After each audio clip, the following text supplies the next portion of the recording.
அப்போ மதம் என்ன செய்யலை, மனுஷனை ஆண்டவர்கிட்ட கொண்டு போகல.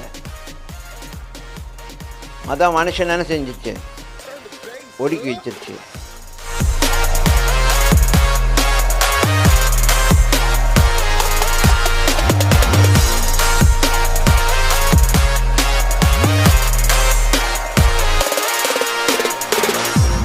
அன்றைக்கி ஏன் ரத்த சத்தியம் மறைச்சாங்க? ஏன்னா ஒரு குறிப்பிட்ட ஒரு மதத்தை, யூத மதத்தை சார்ந்தவர்கள் தங்களுடைய மதத்தை விட்டு கொடுக்காமல் இவர்கள் மதத்தை மாற்ற இது பண்ணுறாங்க அப்படின்னு சொல்லிட்டு அவர்களை கொன்று போட்டார்கள்.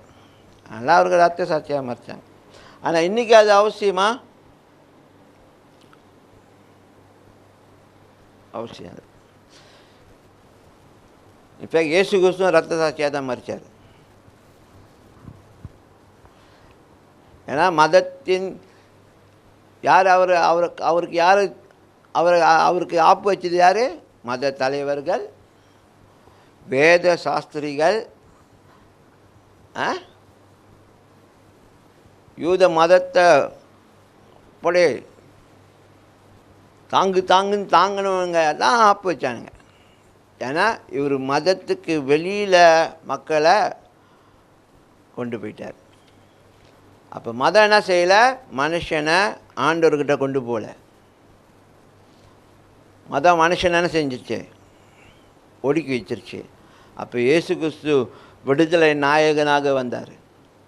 நீ இப்படிப்பட்ட ஒரு இல்லை வாழ வேண்டிய அவசியம் இல்லை, நீ என்னோட தொடர்பில் வாழணும் அப்படின்னு சொல்லி அவங்கள ஏன் இயேசு கிறிஸ்து ஒரு கூட்டத்தை தனியாக கூட்டிகிட்டு போனாருங்க? ஏன் எல்லாத்தையும் கொஞ்சம் ஆலயத்துக்கு கூப்பிட்டு வரல? ஏன் இப்போலாம் நீங்களாம் ஒருத்தவங்கள்ட்ட சாட்சி சொன்னீங்கன்னா வாங்க சேர்ச்சுக்கு வாங்க, சேர்ச்சுக்கு வாங்கன்னு தானே கூப்பிட்றீங்க. அன்றைக்கி இயேசு கிறிஸ்து சேர்ச்சுக்கு வாங்கன்னு கூப்பிடலையே. அவரை பின்பற்றவங்களை ஆண்டவராக இயேசு கிறிஸ்து ஆலயத்துக்கு கூப்பிட்டு போனார்? இல்லை சிற்றாலயத்துக்கு கூப்பிட்டு போனாரா? சின்னகோ கூப்பிட்டு போனாரா? இல்லை. உங்களெலாம் அப்படியே தடல்லையும் இயற்கை பகுதியில் தான், கடல் ஓரத்தில் இப்படி தான் அவர் போதனையை நடத்தினார் இல்லையா?